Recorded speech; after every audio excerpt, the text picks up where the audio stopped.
NASA एक mission पर हजारों करोड़ खर्च कर देता है, लेकिन इसरो उससे भी कम बजट में मार्स तक पहुंच जाता है। आखिर इसरो के पास ऐसा क्या है जो दुनिया की सबसे पावरफुल स्पेस एजेंसीज को भी सरप्राइज कर देता है? कैसे इंडिया का स्पेस प्रोग्राम हॉलीवुड मूवी के बजट से भी कम में हिस्ट्री क्रिएट कर देता है? दोस्तों, जब भी स्पेस मिशंस की बात होती है तो सबसे पहला नाम आता है NASA.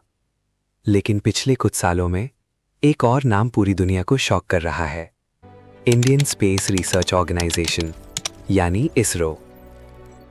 Mars mission, Chandrayaan, satellite launches और सबसे शॉकिंग बात, ये सब काफी चीप बजट में। लेकिन सवाल ये है, क्या इसरो सच में कोई मैजिक करता है या फिर इसके पीछे कोई हिडन स्ट्रैटेजी है? आज हम वही जानेंगे। सबसे पहले एक बात समझ लो, चीप का मतलब लो क्वालिटी बिल्कुल नहीं होता।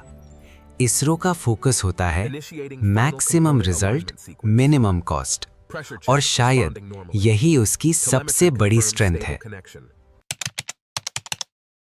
नासा कई बार फ्यूचरिस्टिक और हाईली एक्सपेरिमेंटल टेक्नोलॉजी यूज करता है, जिसमें रिस्क भी ज्यादा होता है और कॉस्ट भी। लेकिन इसरो वो ज्यादातर प्रूवन टेक्नोलॉजी को ऑप्टिमाइज करता है, मतलब जो चीज पहले से काम कर रही है उसे और एफिशिएंट बनाना। इसी वजह से डेवलपमेंट कॉस्ट काफी कम हो जाती है। अब ये पॉइंट थोड़ा शॉकिंग लग सकता है। अमेरिका में साइंटिस्ट्स और इंजीनियर्स की सैलरीज बहुत हाई होती हैं, वहीं इंडिया में हाईली टैलेंटेड इंजीनियर्स कंपैरेटिवली कम सैलरी पर काम करते हैं। और इंटरेस्टिंग बात यह है, बहुत से साइंटिस्ट्स पैसों से ज़्यादा मिशन और देश के पैशन के लिए काम करते हैं। शायद इसी डेडिकेशन की वजह से इसरो दुनिया से अलग नजर आता है। नासा के प्रोजेक्ट्स में कभी-कभी हजारों लोग इन्वॉल्व होते हैं, लेकिन इसरो छोटी लेकिन हाईली फोकस्ड टीम्स के साथ काम करता है। कम लोग, कम मैनेजमेंट लेयर्स और फास्टर डिसीजंस, और इसी वजह से टाइम और पैसा दोनों बच जाते हैं। और अब आता है असली ट्विस्ट।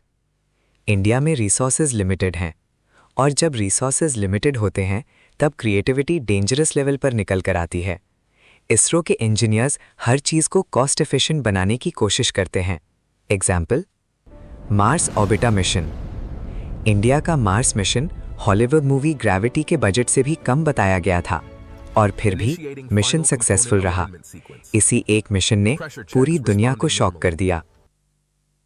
चीप होना हमेशा इजी नहीं होता।